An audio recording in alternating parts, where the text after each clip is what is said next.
Have you eaten yet? Yes, it was very good. Did you bake it yourself? I did. I'm glad you enjoyed it.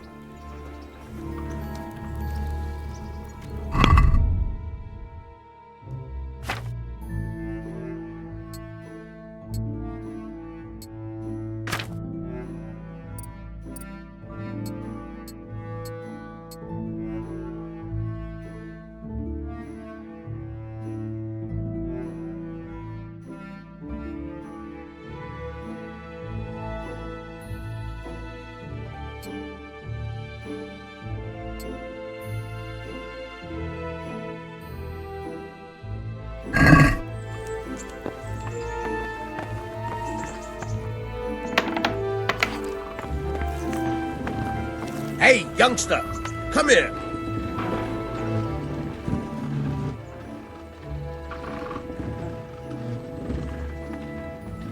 My name's Henry. Thank you for taking care of me here. My name's Peshek, and I'm the miller here. You've already met my niece, Teresa. She took care of you for 2 whole weeks while you were in limbo. And talking of you being at death's door, while you were lying here, you worked up quite a bill with the bloodletter, who came now and again to keep you alive with his potions. That quack doesn't come cheap. I paid him what I could, but I still, that is, you still owe him. I see. Well, it's better to be in debt than to lie dead in a ditch. What do I owe? I'm not afraid of hard work. You won't pay for that shoveling manure. I might have a better job for you. And it's not something any fool can do. If you prove to me you're a clever lad, I might trust you with something you could really make money from. What do you say? Well, what would you need from me? A trifle. Just to take something from someone and bring it to someone else. And not get caught while you're doing it. That sounds straightforward enough. Except for not get caught. Why would anyone want to catch me? Oh, don't worry. It's just a job like any other. Only this one requires, let's say, the right moral disposition. Do corpses bother you? No honourable man should touch them. That's the executioner's job. Did you expect I'd give you a hoe and send you out to the fields? You can dig all right, but somewhere else. I want to know whether you're going to hide behind some stupid fucking scruples, or if you might be useful for more unconventional work. I was prepared for just about anything, but that's a bit much. But go on. Tell me more. Listen, it's about this ring my mate Wojciech, the Kohelnitz miller, had his eye on. Trouble is, they buried the ring by the gibbet along with the villain they hung while he was wearing it. Jesus Christ. You want me to dig up a corpse, take a ring from it, and give it to your friend in Kohelnitz? Is nothing sacred to you? Money first, morals later. That fellow is dead. He won't miss him. Whatever bleeding heart came up with the idea that it's disrespectful to disturb a corpse never read the Bible. It's still a human body, only it's missing a soul. Why be disgusted by something created by God? I think I've already heard more than I need to know. You've got the tongue of the devil himself. If you tried hard enough, I bet you could justify sodomy with a goat. Watch your mouth, boy. There's a shovel here around the mill somewhere. If there's any problem, come and see me. And here's something on the side to make you dig better. Thanks. I'll need it. I can't believe I've come to this. Digging up corpses. Oh, and watch out for the executioner and his hounds. They're pretty savage. And I don't just mean the dogs. You can just throw them some meat. The dogs, that is. But the executioner? Well, don't vex him. Farewell.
What's up? Need some help?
My respects to you.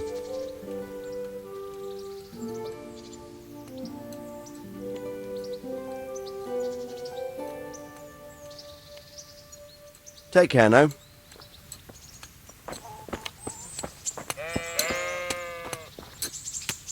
Good afternoon. God bless.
What battle? Sigismund's gone. Maybe so, but the land's still full of ruffians, and I'm no soldier. Besides, there's no need to go right now. Everything's well hidden, and it won't be sprouting legs and running off. And how are we supposed to live in the meantime? On dirt and air? It's not that bad. Not that bad. I woke up with a rat in my blanket. A rat.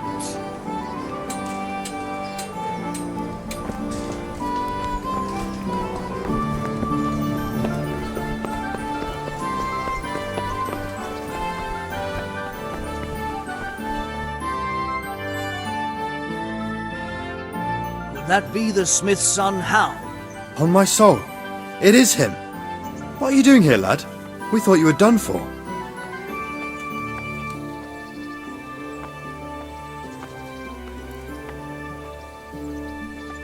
I have to go right away. Maybe another time, then.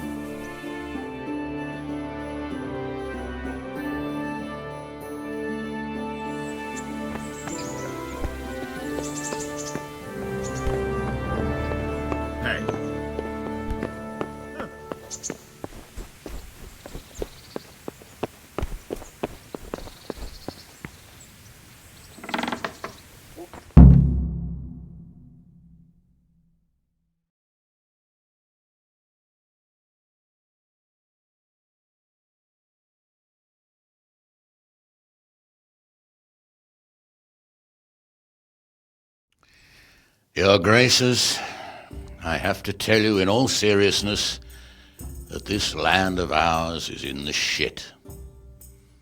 Deep fucking shit. Don't you agree? I might not have put it as eloquently as you, Hanush, but I've been driven out of my own castle, so I'm hardly going to disagree. Indeed. But Birkstein is yours for as long as you need it.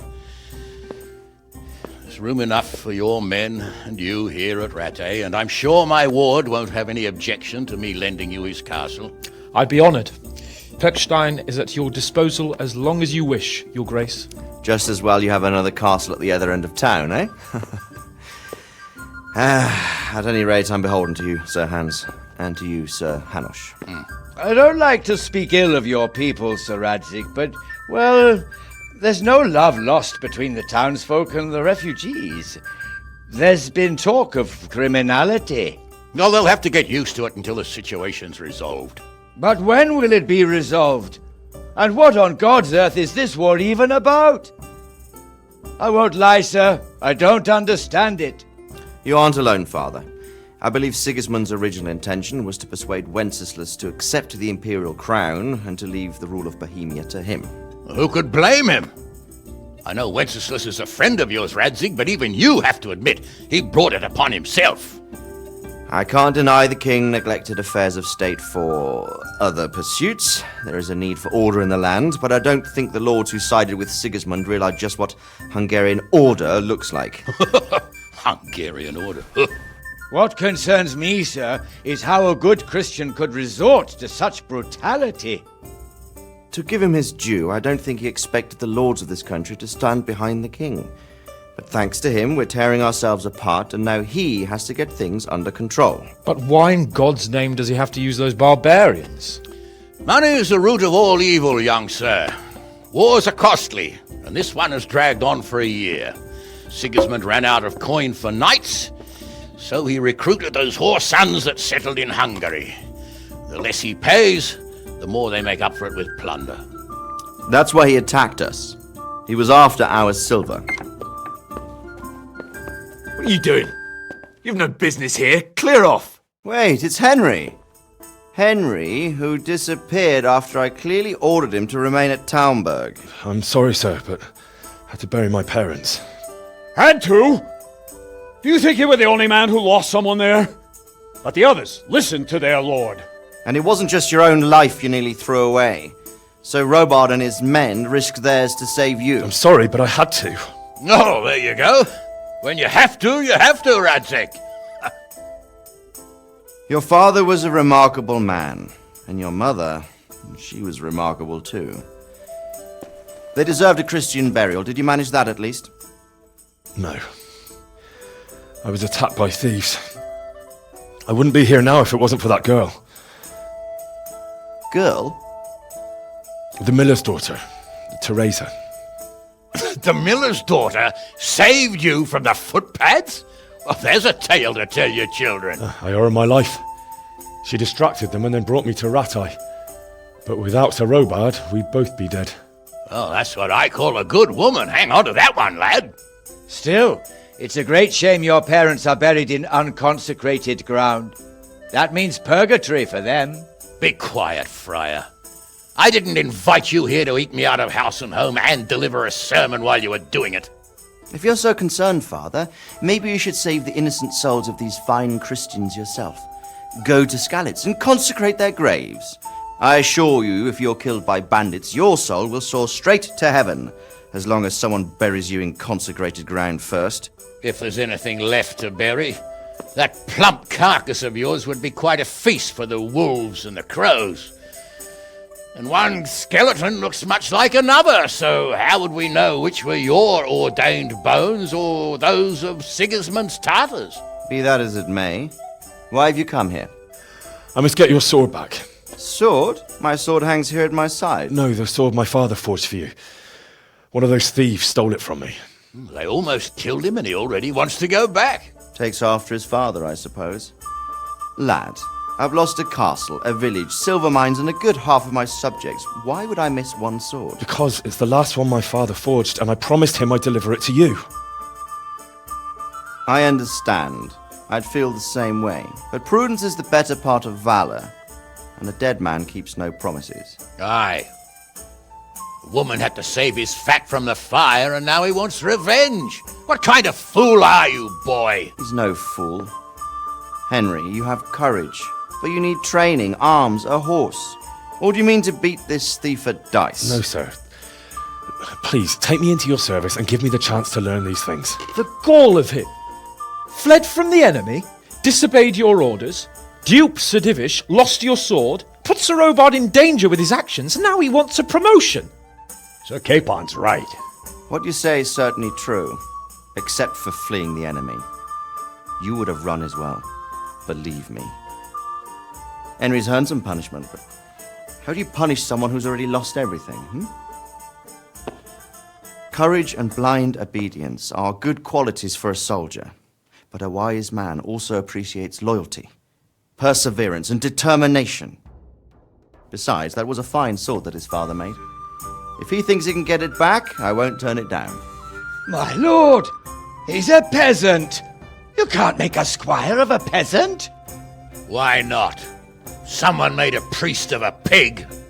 He isn't a peasant, father, he's a blacksmith, and recent events have left me in need of his skills.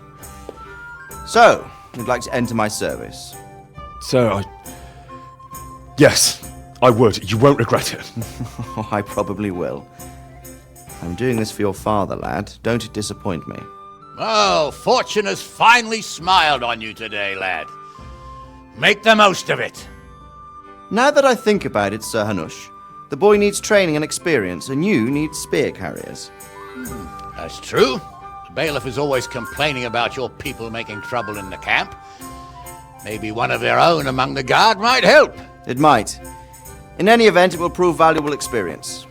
But let's be clear, you're the one paying him. Captain Bernard, see to his training, and then send him to the bailiff. Yes, sir. And don't spare him. You can rely on it, sir. Don't forget, Henry. Don't disappoint me. I won't, my lord.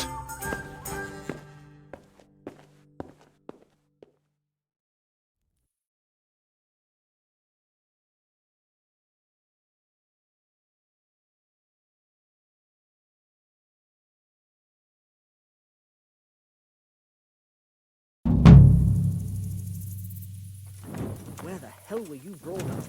Don't you know you have to have a light on?